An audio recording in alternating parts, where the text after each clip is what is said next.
Class is now in session. I'm your professor, Jesse Holley. All my good students, if you want to learn something, come to the front of the classroom. All of you Clarence Hill types, you guys stay in the back and on your phones and miss out on this good information. Right. I don't know if you guys have been living under a rock or if you've been watching Dak Prescott play the quarterback position over the last 4 weeks of this NFL season. I'm not saying that he's the best. I'm not saying that he's the MVP. Playing the best. I'm not saying that he's all world. But what I am saying is playing all world. He is playing some of the best football in the National Football League. That goes for your Josh Allens. That goes for your Herberts. That goes for you name the quarterback. Dak Prescott is playing at an absolute absurd level right now. And if you follow us, Sam Darnold is too. Sam Darnold is too. But if you watched our show, even when we were back in training camp and we came out of training camp, we all said on this show, I said on this show that, hey, Dak Prescott is going to have a stupid year. And he is doing that in ways that you cannot believe. And there's always numbers that show these things. There's always different things that you can show these things. But there's some things that you just can't show on numbers. You just can't see. There's not highlight plays for him. But if it had not been happening by this quarterback, things would look a whole lot worse for the Dallas. Had not been for the Lord on my side, where would I be? Where would I be? Had not been for the way that Dak Prescott is playing in the pocket, where would this offense be? You talk about adding a rookie right guard when he was in there, Tyler Booker. Your left tackle and your right tackle are sometimes a little bit of sus. You lose your center, and Dak Prescott just keeps hammering away, keeps dominating in the passing game. And it is simply because of the way that he's able to manipulate and work himself through the pocket. Let's go to the tape. All right, so here's what we have right here. This is a simple lineup you have right there. 3 wide receiver set, 11 personnel. This is, if you were watching the game, this was the Jalen Tolbert Hail Mary catch that he had on the 5-yard line. That's Jalen Tolbert at the top of the screen.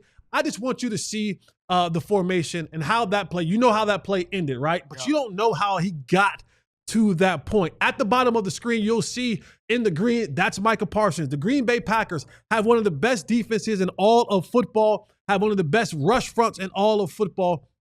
And I want to just walk you through and just show you step by step just how much the subtle movement and the subtle ability that Dak Prescott has in the pocket that allows him to get this play off, to get this completion off, and make a huge play in the football game that, somewhat ended in a tie. But had not been for Dak Prescott and the way that he moves, this thing would be bad. Next play.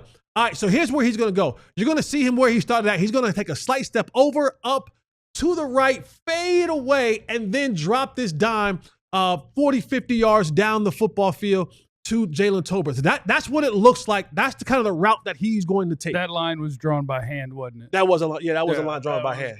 Yeah. That's a line drawn by hand. Yeah, for sure. Absolutely. All right, but I want you to see it from the aerial shot of what that looked like. All right, so the play is happening. If you look up at the top, that's a right tackle, right? Now, Dak Prescott is just getting the football in his hands. Yeah.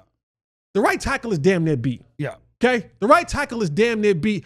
And also, you see that other arrow where that's Micah Parsons. So your right tackle is damn near beat. And here comes around the bend one of the most ferocious pass rushers in the National Football League, and Micah Parsons. Overrated. And now, watch Dak Prescott. You see the other arrow by his foot. He takes a slight step to his left. Well, what does that matter, Jesse? Because it gives his right tackle just a tad bit more time to try to get away with that hold. To get away with the hold, but to try to make him run the hump, right? You hear about running the hump, pushing him around. So I take a slight step to the right.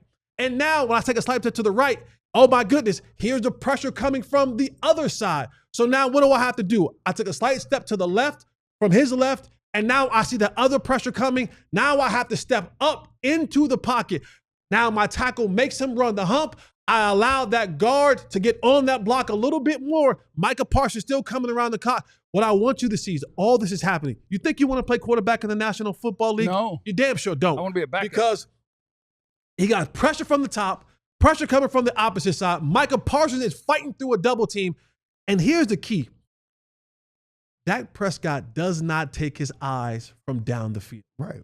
This is experience right there, because most quarterbacks will tuck their head, try to run, try to get out there. They won't see things developing down the football field with all this chaos and all of this stuff. Eagles quarterback would have just fell down and quit. He might have. Yeah. Tua might have just fell, right? But all this happening around Dak Prescott, he feels that pressure coming up top from his right tackle getting beat. He feels his guard trying to hold on to that block at the bottom. He feels Micah Parsons in front of him.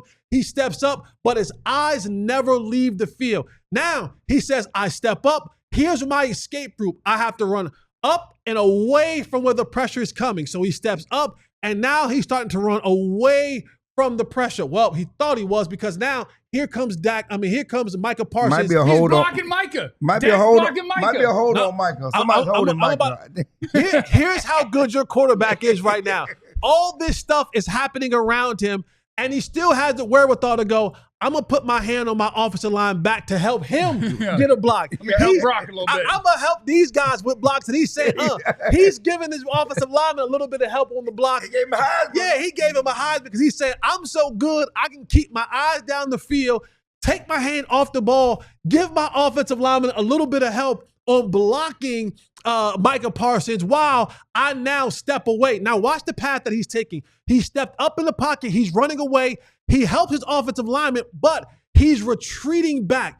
Now here's what's also key. I showed you guys earlier in this play, right? Yeah, now fast dude on the way. Now Micah's on the way, right?